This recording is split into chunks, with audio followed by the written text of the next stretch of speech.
Hello, hello, hello, everyone. Happy Wednesday to you. Hope you all are having a great day and a great week. Welcome to Midnight Hatter Live, the weekly variety show where we talk Gundam, gaming, and other good stuff. I am, of course, Midnight Hatter, aka Steven, your host, and joining me, as always, is the dad man himself, Adam Blue. How are you, my friend? That's right. Yeah, doing good. Always happy to talk gaming related stuff. It's always on my mind. So this is Yeah, gonna be a good one. it's been a while since we've talked a gaming topic, and I figured, we could cash in on the popularity of what's going on right now in Yeah. the live service space. Um, Full disclosure, I have not played Helldivers 2 because I had Helldivers 1 and I thought it was an absolutely abysmal game. Um, Yeah. but Great. I've watched some gameplay footage and I do have some opinions about, reframing and redesigning a game that maybe wasn't successful the first time and, Yeah. putting out That a better product. But yeah, I and I've think that played Oh, go 10 ahead. hours of it. So I 10 I hours? have Oh. So I'm going to be leaning a lot on you for your expertise sure. in this particular instance. You guys are going to have to forgive me. I'm just getting over a little bit of like a nauseous spell. So if I'm, a little quieter, I'm sure, like I said, Adam's I going to can be fill it in. doing most of the heavy lifting on this particular stream. But before we hop into the topic in proper, I want to thank today's sponsor, Patreon member Gabriel, also known as Fuzzy, over on Discord. Thank you Nice. for always making me laugh on the Discord. He posts some Oh, really funny stuff from time to time and always has like a snarky remark, so I appreciate that. But thank you for being a supporter. Thank you for bringing this show to everyone because we're live here. I see the yeah. chat is already exciting. We've got a lot of familiar faces here. We've got Shirtlad Ultronimus, Ian, King Dylan, Shy Nice. Guy, and yeah, so I'm excited you guys are here. I think this is going to be a very fun discussion. And And with also, all those in the chat, yeah, check out that poll that Steven put up. yes. So this is a new thing. I want to start doing a question of the day where every stream we're going to kick off with a poll, and maybe we'll review the results of the poll before the stream closes. If not, Yeah. we can always get to it next No week. problem. But I do want to know what you guys think, and so I think it'll be exciting to kind of solicit that engagement.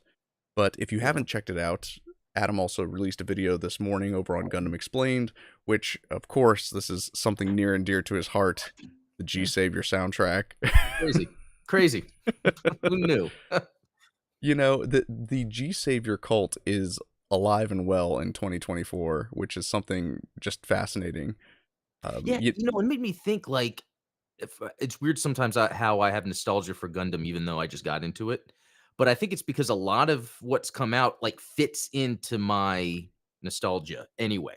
It's almost like I'm adding more to that as something like this is straight out of the 90s for me, oh, like exactly. watching those TV shows. So, Well, so as with many emotions, there is a German word for that feeling that one gets. The idea of like nostalgia for a time that you didn't live in. It's oh called yeah. anemoia.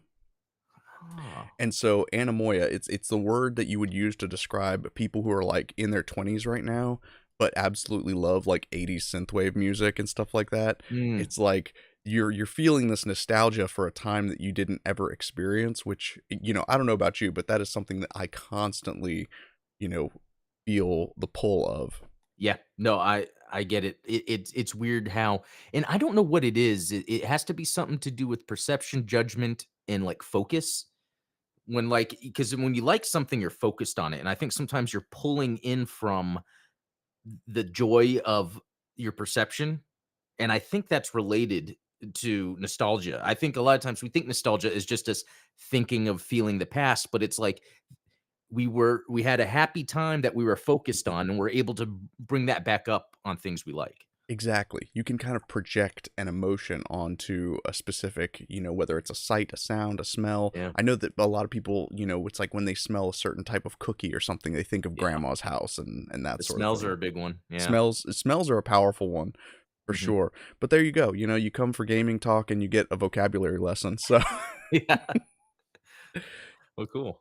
So yeah, let's I think the title of this video kind of sums up where we're going with this Yeah. because there was a recent release of the sequel to Helldivers, Helldivers 2. Everyone's talking about it. It's an extremely popular game. Like I said, I haven't played it myself, but Adam, you've logged 10 hours? Yes. It is So it's very interesting because, like you, I played the original Helldivers. Like that was a very interesting physical release, and I was like, "Oh, I wanna buy that," and you told me you did too, because Yeah. it's like, "Oh, this is a interesting, like, indie game that Sony is publishing on." Okay. Um, and while it was interesting, the thing is, right before that, this game called Alienation came out on PlayStation. Did you play it? Yeah. And it's just a better version of that, of the top-down alien shooting, exploring. So it was Exactly. like, well, we have Alienation, but then it was a quick look on, I think, Giant Bomb or maybe some other YouTube channel where people were actually playing it, and when I was watching, I was like, "Wait a minute, I'm seeing some Souls-like stuff going on here." I'm and that's kinda what it is. I think, another thing that I like about Souls games that is here is that deliberate animation of the movement of your character. Like, when you're Yeah. turning, you have to wait for the character to make his turn on that axis. Like, It's it's not not as like snappy, like, where, right.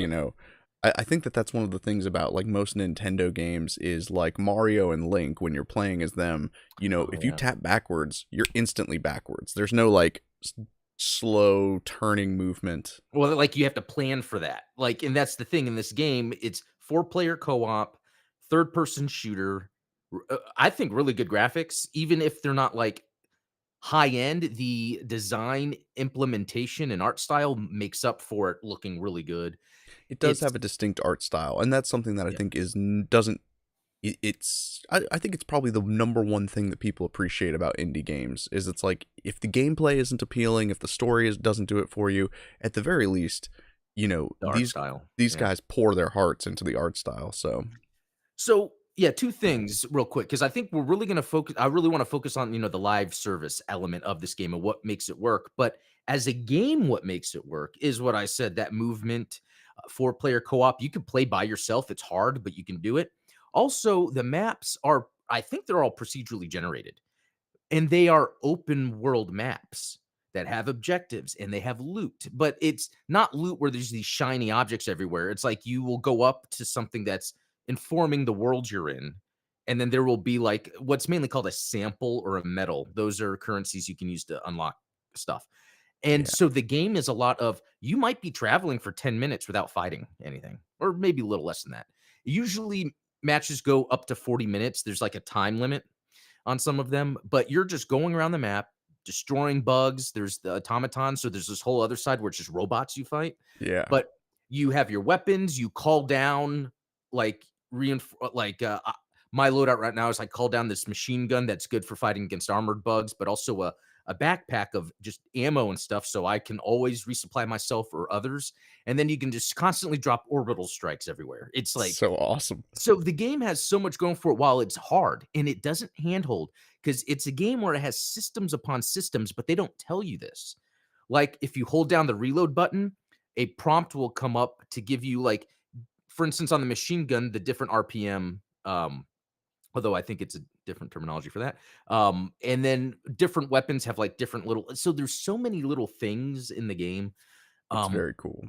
but then the live service part of it. So this is the part where it's very easy to judge a game and then kind of be cynical about it if it's Sure. and so what this does is it has the battle pass, the season pass, whatever you call it. It's I forget what it's called in this game. War bond progression, I think. Yeah. War bond. So that's a pretty good name for Yeah, something like that. when you can brand something your own thing instead of just going with like season like everybody else is Yeah. doing, that's always a beneficial. And I have to stop you before you get into the live service stuff because Yeah. you forgot to mention one of my favorite aspects of the gameplay itself is the voice acting of the characters as they're getting maimed by the bugs or the Oh, automatons. I mean, it is such gruesome like my leg! My yeah, leg! Ah! and Like that's it's interesting because in the game, when you get injured, you have a health meter, but it might be where like your arm is out or your leg, and so you're slower or reloading slower. That's really neat, and it's completely random, or I guess it depends how you get hit. But that's another thing, yeah, the voices. So when everyone is talking, what the game does is it makes it where you can play it without voice chat. It's easier with voice chat, naturally, yeah. but they have so many what like the RB is to ping and to do it's like right there on your fingers to make different signals or whatever. And then it just yeah, like that you're talking about. It's like an environmental world thing. When there's an attack, you can kinda get an idea who got attacked, where they got attacked, and how they got attacked. I mean, that's a huge thing. Like, not only does it add flavor and, kind of immersion to the world, but like you said, it's also a tactical thing because if you hear one of your teammates go down behind you, and especially if you're one of those gamers that has like like a binaural headset or something Oh, like yeah. that, and you're listening to like somebody get maimed behind you, you don't have to wait for somebody on voice chat to tell you like, "Hey, I just got hit. I got hit." It's like, "No, no, Yeah. you hear that he got hit." Like that Yeah. is something that, I mean, GBO2 could benefit from something like that. Like, if there were, That's true. There you are know times where I don't realize where someone is because you're so focused and there's not a lot of tells in that game. There's a few, but not a yeah, lot. I mean, that's like one of the callbacks to, like, the Battlefront games, like, in Star Wars Battlefront, you'd have, like, "We've taken command post A," or Oh, stuff like yeah. that. Those audio cues to me are so much more useful than the visual, like, "Oh, lost command post." Like, that stuff gets so lost in the HUD that, you And know the voices of them too, like, all the voices are grating. Like, when I was originally playing, it was only Japanese, and then they updated it to have the English, but even then, it's like, "High pitch, oh, look, a command center attack," and I'm like, "What?" Exactly. Yeah, so yeah, no, it's so okay, good, I'm glad you brought that up because that I mean, that just explains how many levels there are to this game and why it's popular in the first place. Another thing to bring up, this is a Sony published game that's on PC. So with this whole I can't wait for it to be over, the whole, like, past 2 weeks of people about Xbox, and oh my god, it's like Sony does the same thing, and they have to because Yeah, that's where the industry is going. and they stay competitive that way. So, Yep. and yeah, so now we can sort of get into like you said, the live service aspect, because there are a lot of live service games that are out right now, and it's been popularized through, Fortnite and Destiny, and even, smaller games like Rocket League, which, Yeah. you don't typically think of as like A live service a live game service, but it were is. popular. It was talked about a lot before, a Yeah. while ago. It's interesting. And I've come across this. I really do think there's enough people playing video games that any live service game can be successful. You just have to scale it correctly. Yeah. And so that's what's interesting about Helldivers. Okay? Because so there's a store, right? I talked about the war bond, the progression where you can, there's the war bond that's just part of the game that as you gain medals, you can unlock things. It's just like any battle pass or season pass. And then there's the premium war bond that you pay for, but then you get better gear and stuff. It also has a store where you can get the credits in your war bond pass, but also in game. And it's come to the point to where items in the store are there for 48 hours. You can get enough credits from playing to buy everything in the store without having to spend your money. So it really depends on if you have the time and the patience in 48 hours to and it's fun because you're exploring these open world maps, finding the loot. Yeah, in a lot of ways, like, I would almost rather commit my time than spend the money because, Yeah, you're playing a game. Like, don't you want to play exactly. the game? And I love that they do that. And so so the and so what it is this game is $40, which is a lower price anyway, but Mhm. also buying items is a low price. Like you can buy like $5 of their currency and get maybe a helmet and a cape and this you can get a bunch of stuff. It's interesting how they did this. So the other element though is like okay, so this game is successful and I'll explain how it's successful. So when it came out Friday over the weekend, I guess the servers were at a maximum of like 150,000 users at once, and there was just too many people wanting to play, so they had to extend it to 320. But that still wasn't enough. So you could see where just the gameplay alone, people like the game. But then on top of that, the battle pass system is cheap. I just want to see the microtransactions are limited. You get a Yeah. $40 game that's good and lower cost of items than any other game, than Fortnite or Call of Duty, and it's like, okay, this works then. Like a fun game, low cost microtransactions, that's what works. Yeah. Um, so stop me because I'm talking so much, No, but no, this is um, So then, like Suicide Squad, another recent I'm release. glad you brought that up because I would like to, like you said, I'd like to compare these two as, sort of case studies of what a live service game could be, should be.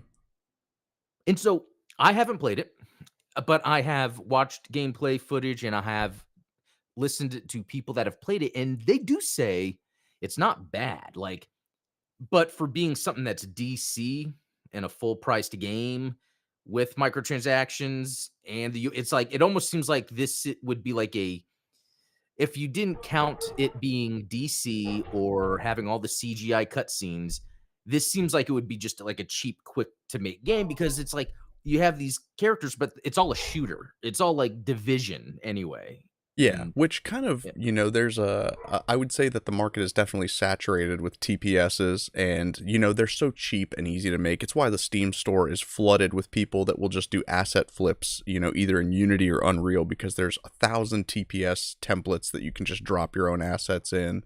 yeah, And so it's a little disappointing to see a game with such flavorful characters as like a DC Comics game rely on such basic mechanics. I think that a lot of the yeah, enjoyment from playing like a Marvel game or a DC game is getting a lot of the different flavor of characteristics. One of the reasons Spider-Man is so fun is you've got tons of web moves. You can stick people, pull them close, hammer slam, all yeah. that good stuff. I don't want to play as King Shark running around with a gun. Yeah, and so that's the thing. So I guess Suicide Squad's 24-hour peak was 4,700 concurrent players. Wow. So think of Helldivers getting where it was more than Yeah. 350,000. Like Over a that is third a of a million. huge that is a huge difference between a barely known IP and DC. And I think what the difference is people that know they're going to buy video games are looking for these main factors: cost and how fun and interesting it is. That it really is. There's still Yeah. going to be those people that just buy a game because, oh, it's a Suicide Squad game. Oh, it's made by the Arkham devs, even though the Yeah. main guys had already left and started their own company because they didn't like the direction they had to go. Yeah. But most people don't know that stuff. They just know, oh, this is another Arkham Rocksteady DC game. I'll go ahead and get it. Yet Yeah. it was changed to meet that live service model that even PlayStation had to cut studios because they were going in that direction for live service. They realized, oh, wait, that's not the way to go.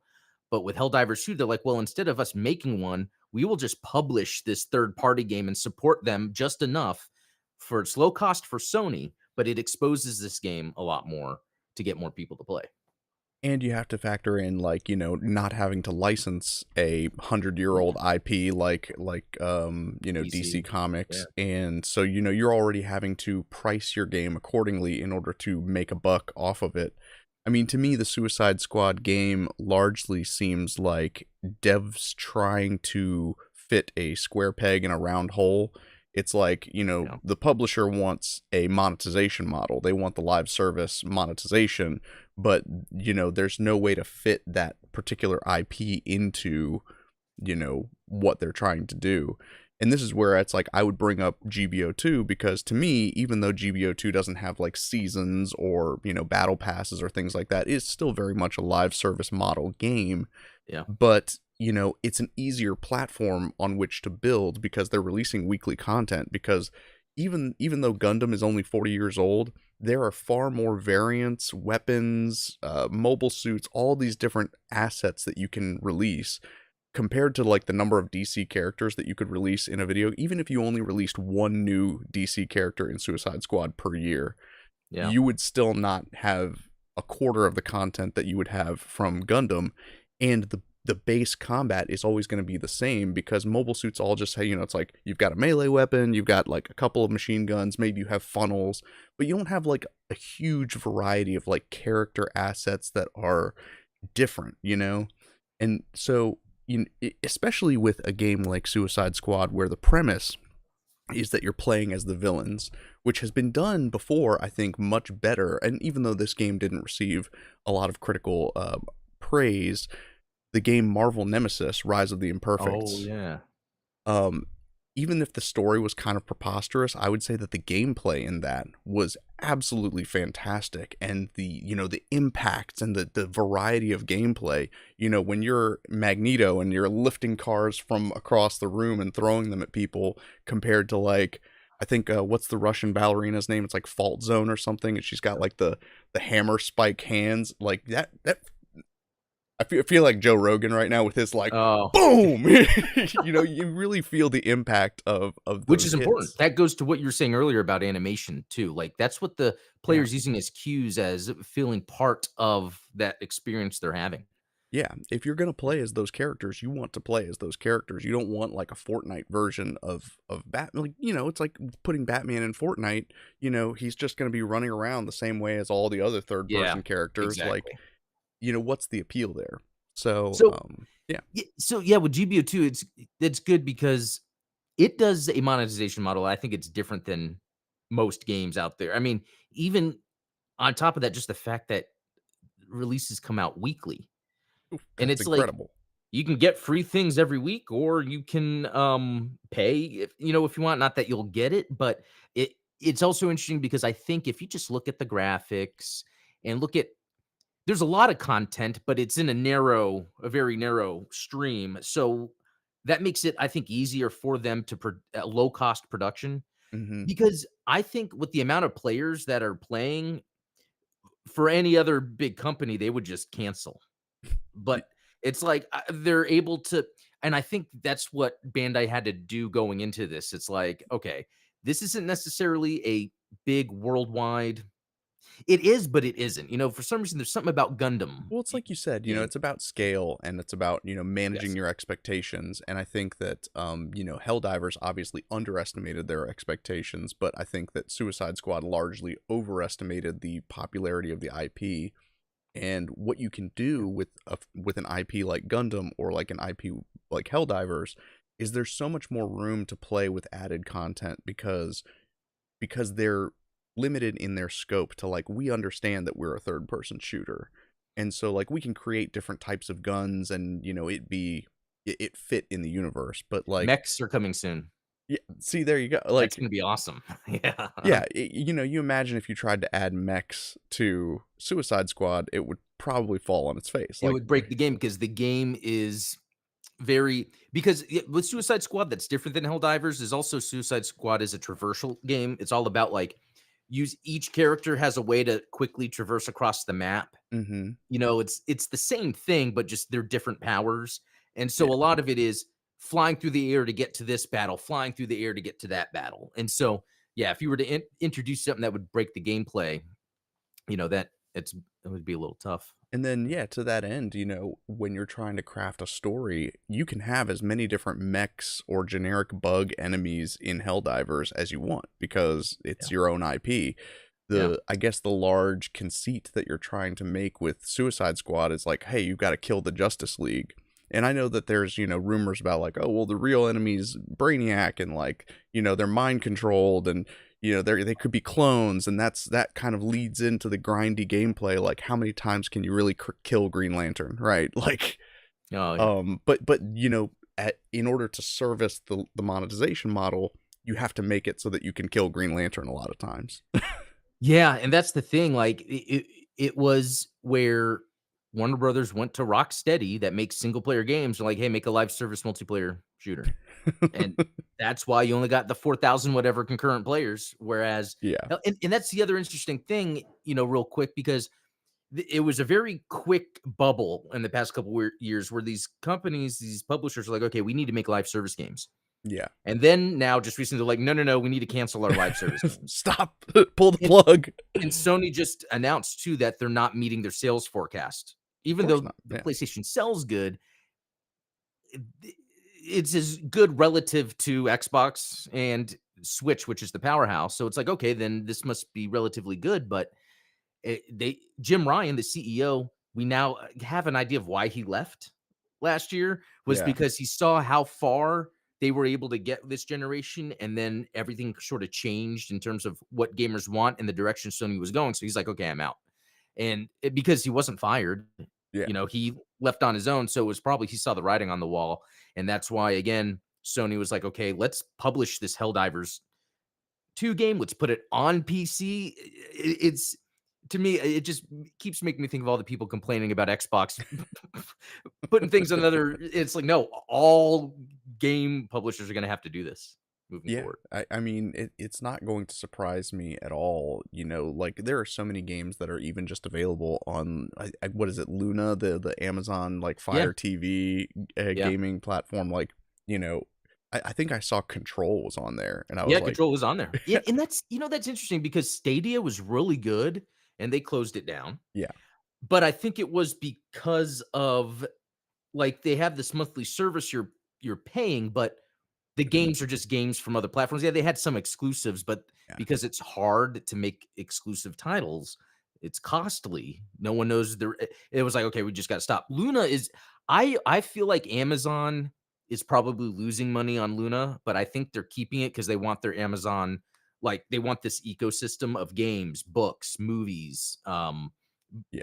any buying goods or anything. Well, and that's kind of always been Amazon's advantage is that, when it comes to live streaming, you can get your Netflix account, but everyone's kind of already bought into Amazon Prime for the shipping benefit.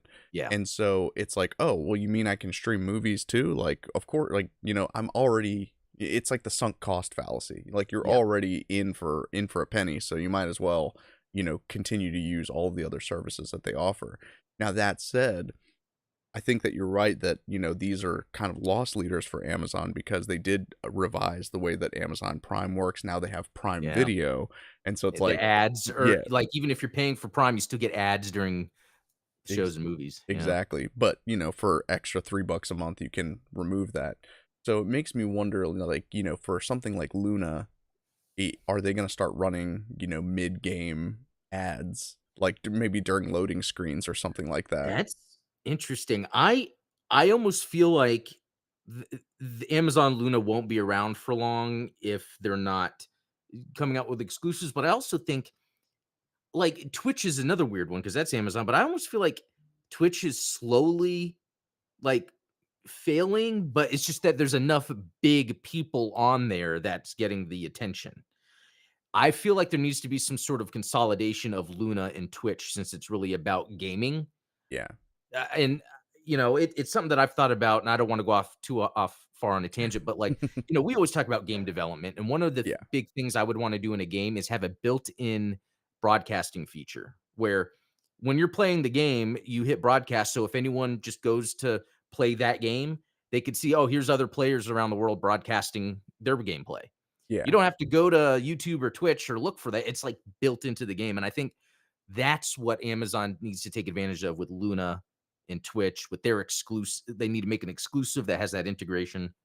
But it's interesting because these live service games are very what's being successful and what's failing is very telling of where the industry is. And that was the other thing with like Xbox. It all started where someone made the tweet about, what is it? Starfield might be on PS5, then Hi-Fi Rush might be on Switch. Then and this is like a problem that I think needs to be addressed, and I don't know how. Where people will take something at face value, but then sort of like spin it. Oh, that means they're gonna go third party, not have any more consoles. And no Yeah. one ever said there wouldn't be any more Xbox consoles. Yet that No. was what everyone was talking about. And Yeah. most likely, we're going to hear, in my opinion, what I think is most likely going to happen is you're going to hear both Sony and Xbox or Microsoft announce a handheld. That I really think that's what has to happen next. If you look at all those handhelds coming out, so Yeah. it's interesting that it's less of a game being live service, but it's more of a game being good and accessible. Is what it is. Helldivers 2 being 40 on PC and PlayStation with cheap microtransactions, that's accessible. Um, Exactly. and yeah, Yeah, I think that and solid gameplay. I think that, yes, yes, cuz the original Helldivers I think was only like 30 or $40 too, which was right. and to your point, very accessible. Like the fact that they published it in physical form, and this was, before I think when the PS4 first came out, you know, the trend of like downloading games to hard drives was still pretty new, because I think, previous gen systems, you maybe had like 512 gigabytes on a Yeah, system. I do remember, especially if it was a Call of Duty release, I think I would buy the physical version, and usually it would just be, like, indie titles that you would download. Exactly, yeah, Yeah. like, I think I had Braid was, like, the only game I had Oh, on my 360. Um, yeah, yeah. and then you would also I mean, I think how many external hard drives do I have hooked up to my, Xbox 360? Like, they always had, like, the spare Wow. hard drives you could Yeah, buy, yeah. and Yeah, that's another part of it, that accessibility, and I think it means games can't be as bloated in terms of graphical, I guess, resources that then make it so big, um, because, yeah, especially if the handheld thing is true, where we're gonna see a lot of these handhelds come out from all the major players. I mean, it would make me think Amazon would have to come out with a handheld to say, "This is where you can play Luna." Um, I yeah, yeah. it's interesting, but Well, and Sony already perfected the handheld in the Vita because I know, the PS such a Vita, great I mean, it's one of those it's like the Dreamcast. It was just like yeah. it was the right console at the wrong time. Exactly. In I have been, and I don't know if you have been, because now, like, these handhelds are super popular. A lot of them come out of China. There's Mhm. the Anbernic is a brand, the Ioneo. There's some other brands I don't remember them all, but researching them, it's like they're all different sizes, big, small, but they can emulate Switch games. So that's pretty powerful. So it's almost like, okay, the market is going that direction. There are more handhelds from other companies than there are from companies that are making games to play them on. So, it's just interesting to see that this is the direction that, everything's going, and, I so if we were to talk, go back to talk about the live service stuff, we agree, like, Helldivers 2 does a good job, GBO2 does a good job, Suicide Squad tried, but it was going for the wrong thing based on what it was. Yeah. What are some other live service games you can think of that I know Genshin Impact is a popular one. Yeah, Genshin Impact is Yeah. really popular. I never played Destiny, but I know that Destiny, kind of waxed and waned in its popularity. And I think that's a decent one. I kinda got out of it. I think what works there is I think their overhead is kind of minimal. They've been reducing it in order to keep it going because I think there's enough people to make it successful. Yeah, and again, it's so much easier working with an original IP than working within Yeah. a franchise, and I think that, it's the same. I think it's part of the reason that Gun Evo failed is that, they were trying to take a gaming model and a live service model that they saw was successful and kind of shoehorn a popular IP into it in order to kind of, um, Popularize not only the IP, but then a possibility of an esports coming out of it. yeah, But exactly. the missing accessibility there, I think, was I think the content. Just because, like, even though there was microtransactions, like, there was nothing interesting, Right. nothing that really made you feel more deeply connected with the gameplay. It was Exactly. No, yeah. nothing. Yeah, because nobody really cares about another skin, especially if it's a skin that's not directly related to the IP. Like I don't think I would want to play as a gold RX-78, but if you released like a G3 colors RX-78, or if you Yeah. even if you had remodeled meshes where it's like, oh, it's like the RX-78 local type from the origin. It's still the same. Um, so yeah, I mean, Unit, you're but it talking about has like yeah. cosmetics, but they're not even cosmetics that are relevant to the IP. They're just generic cosmetics that you would I know, slap which on. was odd to me, like camo stuff, it's like when people customize the colors of their Gunpla, they're doing a little more than just like a complete skin, it so Yeah, I wanna bring up Autonomous is bringing up Avengers, and I think that was an interesting one because the thing that got me to wanna play Avengers, I'm not a big Marvel person, but I liked that each character had their own gameplay mechanics, and to be honest, that was done well. yeah, The thing is, it was done in a game that had nothing to do. Like, yeah, I could fight some guys for a little bit, but then that's it. And I don't know what it takes. If I was to look at Helldivers, I would say, okay, it has systems within systems without telling you. yeah, And players like to explore that and in a co-op setting. Also and I don't remember if this would happen in Avengers, but in Helldivers, there's times where you can have downtime and do more exploration and looting and stuff that then you're not fighting, but you're still doing stuff that advances your gameplay. yeah. I mean, there's With there's definitely value in quiet time. Like, you don't want a game that's 100% action all the time. But it's Mhm. all about finding that balance. I never played Avengers myself, so my knowledge of it is pretty limited. But it seems like that one would be such a ripe one for having seasons based around specific villains, and then you could even create like entirely different enemy factions. So like let's say for instance if one season was like, Rise of Doom, right? And so you're fighting like Doom bots and you're fighting Mm. Latvian soldiers and stuff like that, and all of the mechanics of those enemies are all related to Doctor Doom, compared to like, okay, well now this season is like, Loki's tricks, and so then you have to go to Asgard, and it's like you're Oh, yeah. fighting Asgardians and all of these Norse enemies that have different like maybe they can freeze you because they are frost giants and things like that, and so you have like you have like different flavors of gameplay based on the season that you're playing.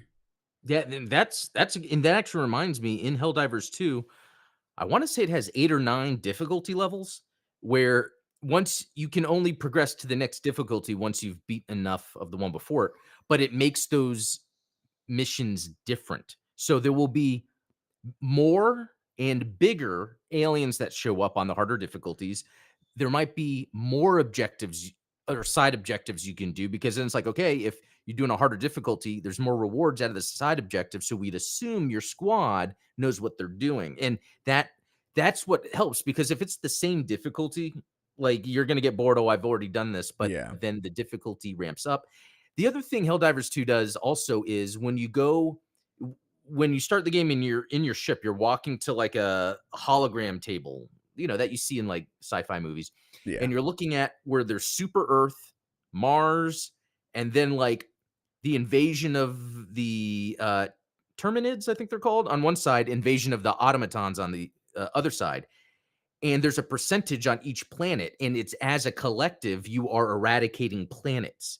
And that is once you do so that, it awesome. unlocks bonuses for everybody. So it's really neat to like be like, oh, 97% done on this planet. Let's try to, so it's like there's like Yeah. an active story that is happening as you're playing. Man, I love that stuff so much, and it's one of the things that I've always wanted, like from a Gundam game, where like you've got the balance of power. Yeah. Like if there was a global, it's one of the things I wish GBO2 did, where it's like if you chose your faction, like I'm fighting for Xeon or I'm fighting for the Yeah. Federation, and there was like a global tracker, maybe it unlocks benefits for one side or another or something like that. That would obviously add a whole element to the game And I want to say the first time I saw this, that it might have been Command and Conquer 3. I don't know, I forget which one it was, but it kinda did that same thing. It's like, here's how much nod is taken over, here's how much GDI, and you try to, and I thought that was really cool, but I yeah, rarely see that used in games, especially if yeah, it's a live service game. Make right. that a part of the experience, that I am in this with everybody, not just that instance that I'm playing the game. Well, and I think that a lot of developers feel like they were burned by that when Metal Gear Solid 5 was online, and there was like the secret ending that you could only get if all of the nuclear weapons in the world were dismantled. And Oh, so there wow. was like entire Discord servers of people that were like, we're gonna go and we're gonna invade everyone's bases, we're gonna steal their nukes, dismantle them.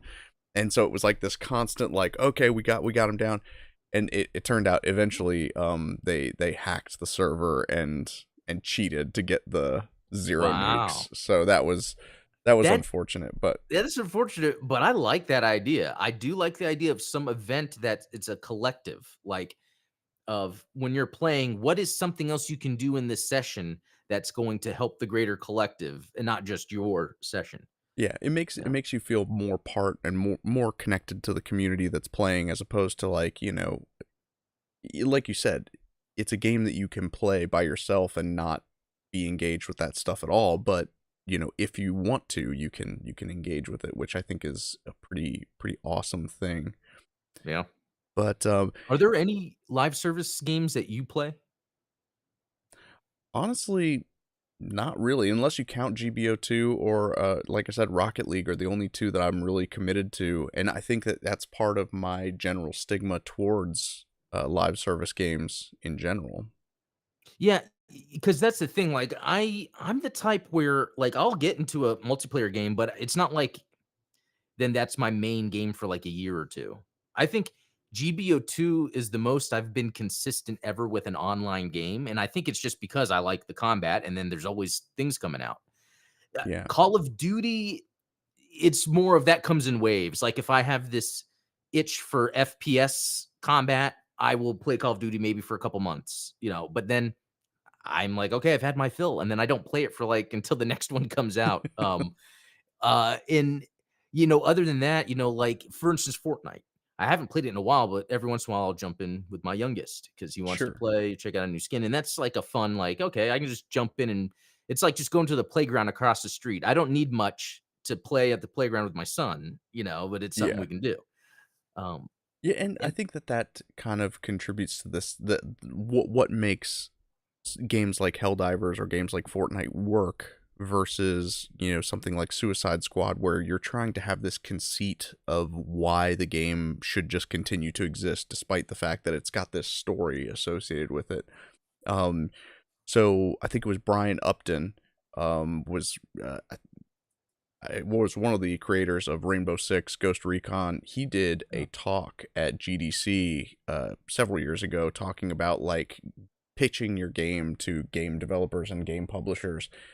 And one of the things he brought up is if the story of your game requires a conceit or requires like an envelope or a buy-in. So for instance, if your game is like, oh, well, the whole thing takes place on a game show, or the whole thing takes place in the protagonist's mind as a dream, he was like, scrap it. That is, if that's mm, if your game only works because of this like wrapper that you put around it, then you shouldn't have that wrapper on it in general.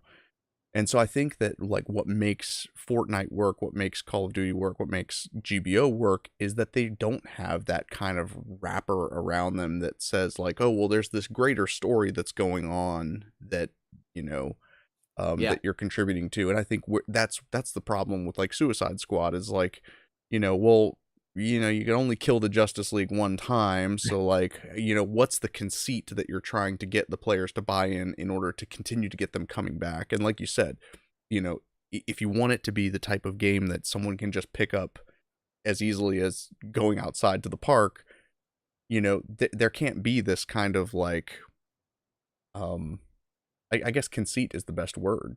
Yeah. No, you know what? That makes sense. Like that's where I think Suicide Squad would have been stronger with having a single player component, and maybe single player is the wrong word, but a Like a campaign. campaign style where you don't feel like it's this ongoing thing. It's more of here's the story, but then I can do the multiplayer. And in the chat, Rogue and Autonomous or Ian talking about GBO2 having like a campaign mode or offline story mode, and I think that's what GBO2 needs to have a PvE component that's bigger than just the battle simulator that you do every once in a while. Yeah. Uh, e Even if they do it that way, they need to have it where there's tons of missions and maybe make them a little longer, a little bigger.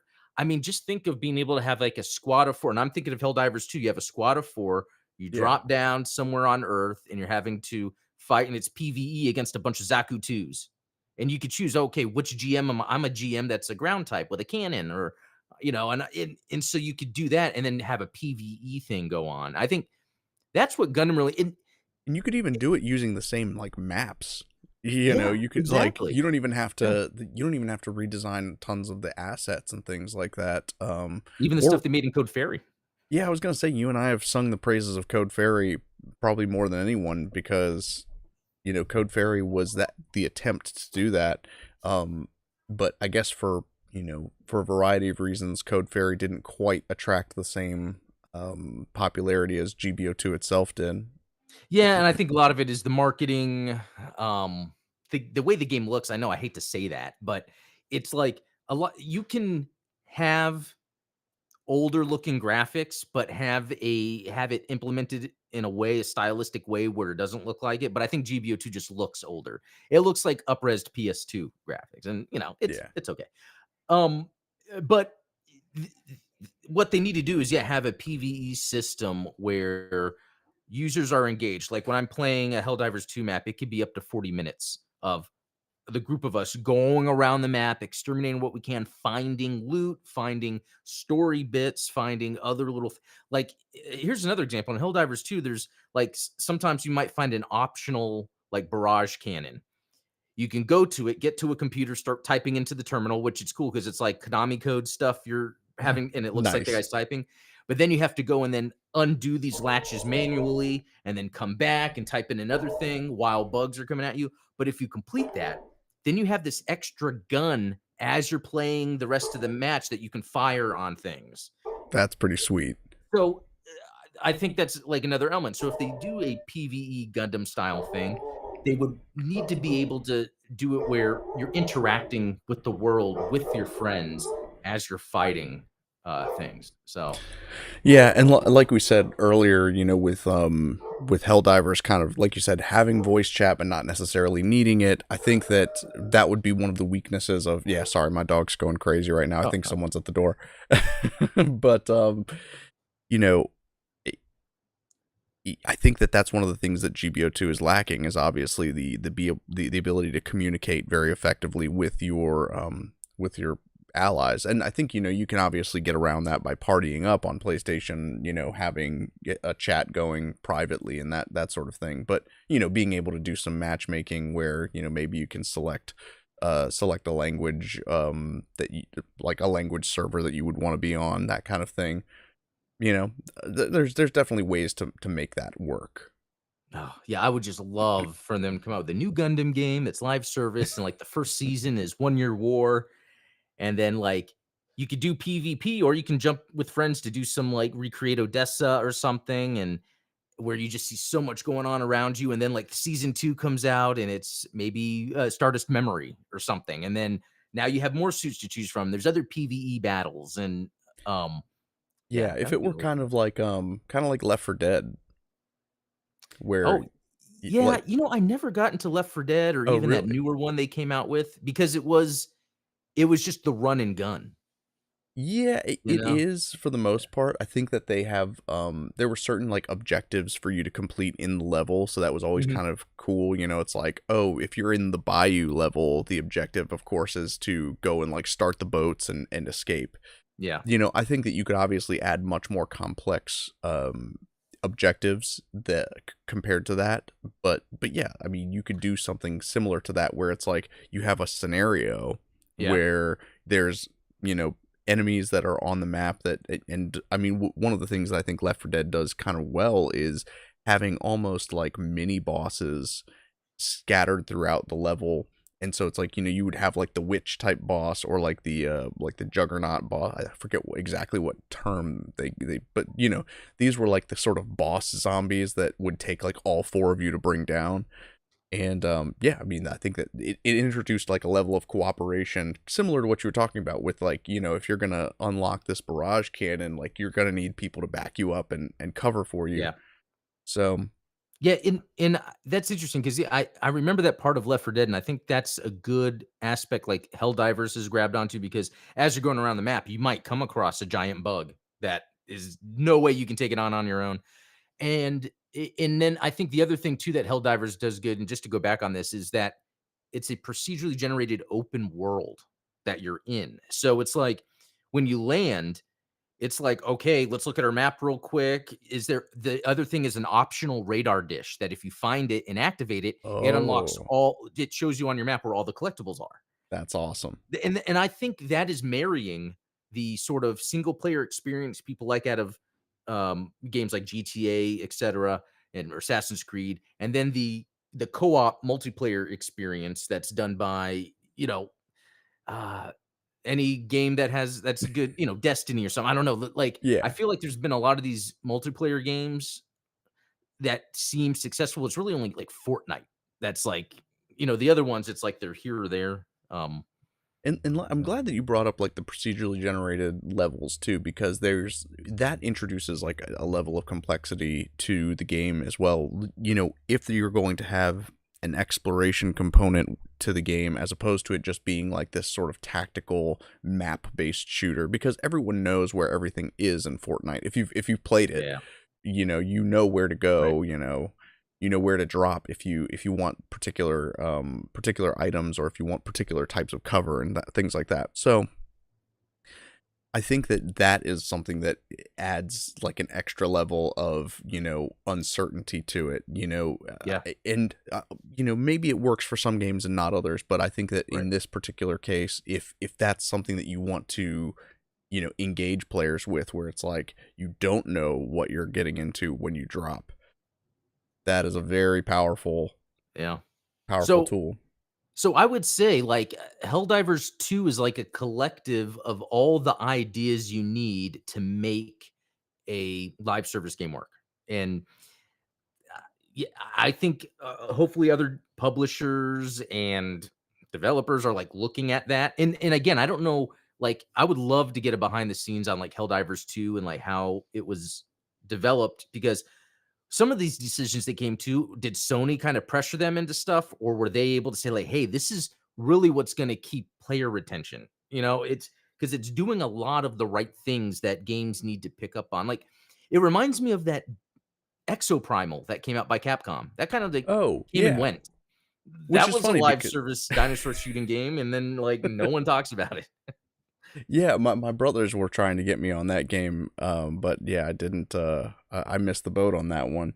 Um, y- you know, uh, it's very interesting. I think that yeah, live service games in general, there's definitely a secret sauce to it, and I think that part of what makes Helldivers successful, is that the devs had so much control, because they weren't, like you said, maybe they had some concessions that they had to make because of what Sony asked. We don't Yeah, know, yeah, unfortunately, and probably we'll never know unless there's a disgruntled employee that that yeah. quits. Um, but I think that They figured it out yeah, somehow. because developers, and I think that there was a tweet from Ollie Barter uh today, I think, where he was talking about like, look, devs know what gamers want. Like, it's not the Yeah, devs' fault. It's the publishers that are publishers. kind of forcing these things down people's throats. And so, if you have a problem with Suicide Squad, blame the publishers. But if you have a problem with, Helldivers, not that it doesn't, first of all, it doesn't seem like many people have a problem with Helldivers, but I think that that is a much more dev controlled project. Yeah, and to give some context for Exoprimal, currently it's around 145 concurrent players. The all-time peak was 4,900. That's still so low compared to Helldivers 2. That's Like, wild to me. it's wild. And Exoprimal was multi platform, whereas Helldivers 2 is just PC and PlayStation. I think Exoprimal probably would have broken that 10,000 mark of concurrent players during their peak, if instead of creating a new IP, they could have just made it a. Dino Crisis. He read my mind. I knew what you were gonna say. Yeah. Yeah, bring back Dino Crisis, bring back Parasite Eve, Wow, those and it's Exoprimal's $60 game, whereas Helldivers 2 is 40. again Again. goes back to your Yeah. point about accessibility. Yeah. Um, and that's what makes GBO2 great, is it's like, hey, it's free. Like, Yeah. It's pretty interesting. imagine if there was, because you and I've talked about this a lot, is imagine if there was like a $40, you know, live service Gundam game. Like, I would jump on that in a heartbeat. Yeah. And Be- I almost feel like they could have even well, SD Gundam Battle Alliance was like almost there. I yeah, do think there's a little bit of that conceit you talked about where it's like, okay, we see a normal scaled mobile suit, and then now it's in this world where everyone's mini and like all the worlds are together. Then it's like, okay, it's not a conducive sort of like experience here. I'm kind of living out of my brain just to enjoy shooting. And then the combat could have been tighter. Um, although I like the level structure. That game yeah. was almost there. It had so many positives that I think got overlooked just because of the art style. And Yeah. again, it goes back to what we were saying earlier about indie studios definitely value art style over anything, but probably because Yeah. it's the cheapest thing that you have the most control over, right? Yeah. Um, but yeah, it's fascinating stuff. Interesting times. I cannot wait for this, and I don't know if we talked about the Xbox podcast that's happening Thursday, where Phil Spencer, Matt Booty, Sarah Bond, the main people, are going to talk about what's happening moving forward. And I hope that they're talking about handhelds and like who knows what else. It's Yeah, we're living through a very interesting time in gaming where a lot of the things that people were convinced that they were going to make money off of until the end of time are starting to fizzle out, and yeah, so it's going to take a lot of innovation. And I think it's, I'm all for, like, just like a hard reset sometimes. And I think that that's kind of where we're going with gaming, is it's going to take a sort of revolutionary idea to change perspectives. that's a good point because I feel like the last half of last year and beginning of this year so far, I've really just been playing retro games because Yeah. it's been hard for me to get the experience I want out of modern games. Helldivers 2 is like the first one to be like, oh my god, it's And very even interesting. then, like, the gameplay, I would say, is, like I said, I haven't played it myself, but even just viewing it, I would say it's very similar to like a Fortnite or, any other Yeah, third person at shooter, the end of the which, day, yeah, it's I think that I would have much more fun playing a game from, a publisher like Nintendo, where, like, you know, you can have fun playing, Mario Odyssey just because you're flinging your cap around and things like that.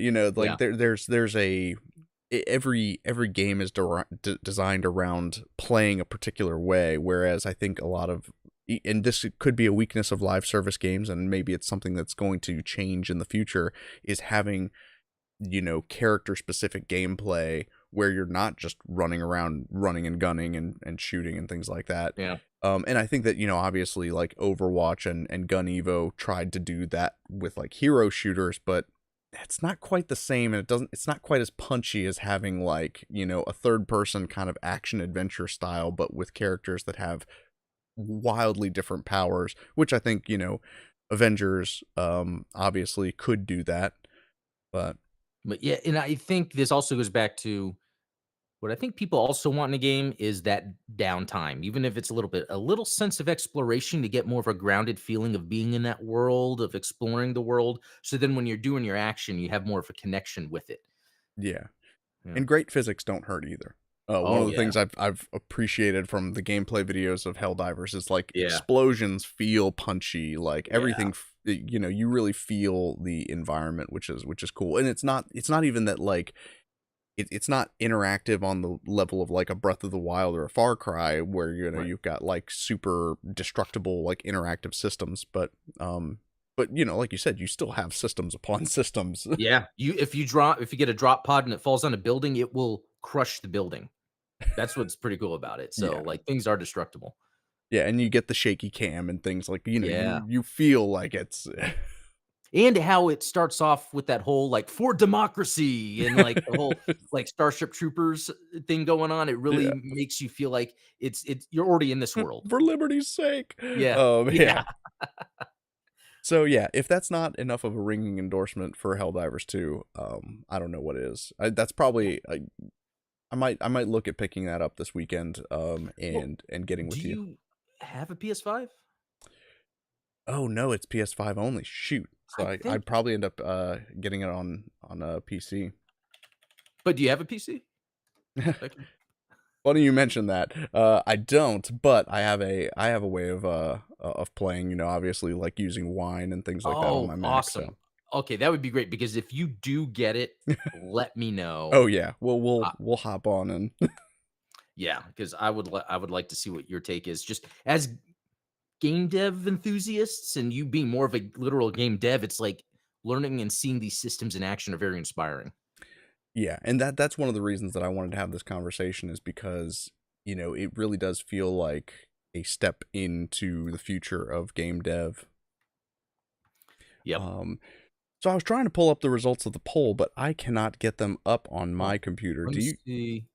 Okay, yeah, I got them up here. So 46%, yes, live service sucks. Okay. 54%, no, some games work. And then the rest are zero. Okay. So I think that makes sense because when you're playing a game and it's throwing live service stuff at you, sometimes that's enough to be like, okay, I'm not playing this. Yeah. But if it's done right, like the 54%, no, some games work. I think Yeah. that's accurate. Yeah. Yep, I think that it just takes the right level of dev control in Mhm. the case of Helldivers. Yeah. But yeah, that's all we had for today. Am I forgetting anything? Like, No, that was a good one. I mean, I could probably talk another hour, but we gotta yeah, get I back mean, to work. we definitely, I think we touched on some topics that I would like to go Expand into on. further, like, the idea of handhelds, and Yep, there's I definitely know. some things about gaming future that I'm interested in talking about. But at least on the subject of live service and what the do's and don'ts are, I think that I appreciate your feedback and Well, your expertise on the topic. oh, yeah, love games. Talk about them all the time. Exactly. So yeah, that said, thank you guys so much for tuning in. Thank you for voting in the Yeah. poll. And like I said, if you haven't checked out Adam's review of the G Savior soundtrack, go give that a Oh, listen yeah. right now. And until then, we will see you tomorrow on the Gundam Explained show. Do you have any previews about what we might be talking about? Yeah, I'm not too sure. I've got a couple ideas, but I'm gonna wait until the last minute because it's video game related, and I wanna see maybe I can talk about something else, but I we'll don't see. blame you. I almost started talking about Gundam video games because I've been doing a lot of emulating lately, thanks to you and your Oh. recommendations. So, I okay, um, that might be something we touch on at least for a little bit. I'm curious what you found from the games you've been playing, so yeah. yeah, for sure. All right, Cool. well, cheers, everyone. Thank you so much, and we will Yep. catch you tomorrow. See y'all.